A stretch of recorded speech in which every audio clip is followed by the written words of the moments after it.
Bonjour à tous, on se retrouve pour le quintet de dimanche à Longchamp, en direct de Rome en ce moment. Alors je peux vous dire que j'ai été heureux vendredi soir de vous donner le tiercé écarté quintet, c'était facile mais ça fait toujours du bien. Bon, cette semaine on a vu la tête du caissier, c'est quand même le but de ma mission. Je parle de but, vous allez voir, on va parler de Griezmann dans quelques instants, mais le cheval de Griezmann n'est pas dans ma sélection. Allez, on met le 11, Goldino Bello, il mérite son quintet quand même après tous les efforts qu'il vient de faire, donc moi je suis tout cœur avec lui, je le mets en tête. Et puis le 14, Akbari, lui c'est mon coup de cœur, c'est un cheval qui vient de faire une timide rentrée, mais je le trouve super bien placé au poids, et j'ai l'impression qu'il a fait de cette course son objectif. Le 7, Wood City, c'est Soumillon qui joue son joker pour courir ce dimanche.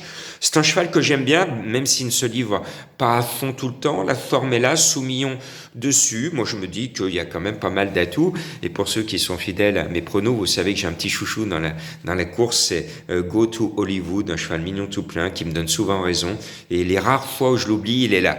Donc le 3, je le guise sur mon ticket, et puis le 1 au King, je vous avais dit cette année qu'il allait gagner son quintet pour Griezmann, il l'a fait.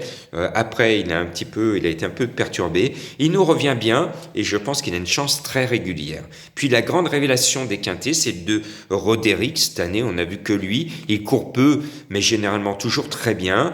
C'est Maxime Guyon, il va se donner encore à fond, son entraîneuse le chouchoute. Quand il arrive, il est vraiment au top du top, donc je me dois de respecter la qualité de son entraînement, la qualité de sa préparation.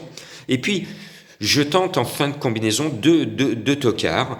Je mets le 10 Kemoko Bello, qui n'a pas le même papier que Goldino Bello, mais Kemoko a démontré récemment qu'il pouvait surprendre dans un quintet, et moi je pense que si son entourage insiste, et avec Théo Bachelot, ce n'est pas sans raison. Donc je tente le coup. Allez, soyons un peu fous. Et là, je suis encore plus fou avec le cheval que personne voit pratiquement. C'est un Polonais. C'est le numéro 8, Emilio Zapata, avec Dame Gladys, compagne d'entraînement, qui a moins de chance en bas de tableau. Quand j'ai lu les partants, Emilio m'a sauté aux yeux. Ma petite voix m'a dit attention, il vient de Pologne. Il a couru à Varsovie. Cela nous rappelle de tristes périodes de notre histoire.